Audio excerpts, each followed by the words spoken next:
warahmatullahi wabarakatuh. Perkenalkan, nama saya Tasya Nurul Azizah dengan nomor NIM 1908102020 dari kelas 4C jurusan Pendidikan Bahasa Arab, Fakultas Ilmu Tarbiyah dan Keguruan IAIN Syekh Nurjati Cirebon. Nah, di sini saya akan membahas materi tentang metode gramatika terjemah.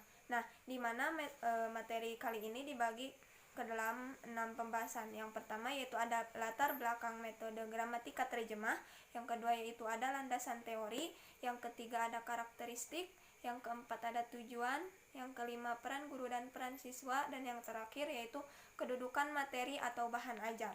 Seperti itu. Nah, untuk yang pertama yaitu apa sih pengertian metode gramatika terjemah itu seperti apa? Nah, metode gramatika terjemah ini merupakan gabungan metode gramatika dan metode terjemah, yaitu dengan cara mempelajari bahasa asing yang menekankan pada qawaid atau kaidah-kaidah bahasa untuk mencapai keterampilan membaca, menulis, dan menerjemah. Metode ini bahkan harus kita akui sebagai metode yang paling populer digunakan dalam pembelajaran bahasa asing baik di sekolah, pesantren, maupun perguruan tinggi. Nah, untuk yang selanjutnya yaitu penjelasan mengenai latar belakang metode gramatika terjemah. Nah, cikal bakal metode ini dapat dirujuk ke abad kebangkitan Eropa, yaitu pada abad 15, ketika banyak sekali sekolah dan universitas di Eropa pada waktu itu mengharuskan pelajar atau mahasiswanya belajar bahasa Latin karena dianggap mempunyai nilai pendidikan yang tinggi guna mempelajari teks-teks klasik. Nah, metode ini merupakan pencerminan yang tepat dari cara bahasa-bahasa Yunani kuno dan Latin diajarkan selama berabad-abad seperti itu. Akan tetapi, penamaan metode klasik ini dengan grammar translation method baru dikenal pada abad 19. Nah, ketika metode ini digunakan secara luas di benua Eropa seperti itu. Metode ini juga banyak digunakan untuk pengajaran bahasa Arab, baik di negeri-negeri Arab maupun di negeri-negeri Islam lainnya termasuk di Indonesia sendiri.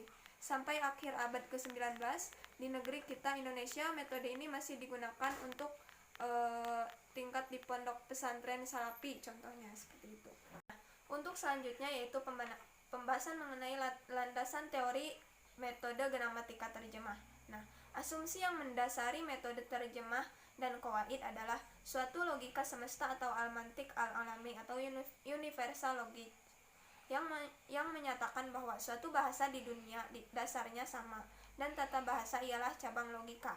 Nah, untuk melihat titik kesamaan itu perlu dilakukan kajian tata bahasa asing yang dipelajari, dan untuk melihat pokok pikiran yang terkandung dalam tulisan bahasa asing yang dipelajari, perlu diadakan transformasi atau terjemahan kosakata dan kalimat dalam bahasa pelajar sehari-hari seperti itu. Nah, untuk pembahasan yang selanjutnya yaitu mengenai karakteristik metode gramatika terjemah. Nah, yang pertama yaitu tujuan mempelajari bahasa asing adalah agar mampu membaca karya sastra dalam bahasa target. Yang kedua yaitu materi pelajaran terdiri atas buku nahwu, kamus atau daftar kata dan teks bacaan. Yang ketiga, basis pembelajaran adalah penghafalan kaidah tata bahasa dan kosakata. Yang keempat, tata bahasa disajikan secara reduktif.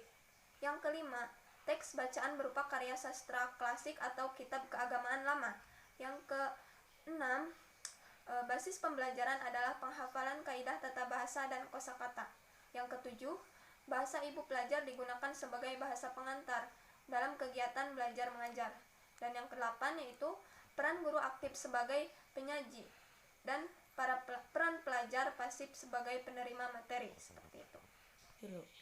Nah, untuk selanjutnya yaitu pembahasan mengenai tujuan metode gramatika terjemah. Nah, tujuan dari metode ini adalah agar para pelajar pandai dalam menghafal dan memahami tata bahasa, mengungkapkan ide-ide dengan menerjemahkan bahasa ibu atau bahasa kedua ke dalam bahasa asing yang dipelajari dan membekali mereka agar mampu memahami teks bahasa asing dengan menerjemahkannya ke dalam bahasa sehari-hari atau sebaliknya seperti itu. Nah, untuk untuk selanjutnya yaitu pembahasan mengenai peran guru dan siswa dalam metode gramatika terjemah. Nah, sudah dijelaskan dalam karakteristik metode gramatika terjemah yang tadi, yaitu bahwa peran guru aktif sebagai penyaji materi, sedangkan peran pelajar pasif sebagai penerima materi. Seperti itu. Nah, sekian penjelasan dari saya mengenai metode gramatika terjemah. Nah, kurang lebihnya mohon maaf. Syukron kasiron. Wabillahi taufik wal hidayah. Wassalamualaikum warahmatullahi wabarakatuh.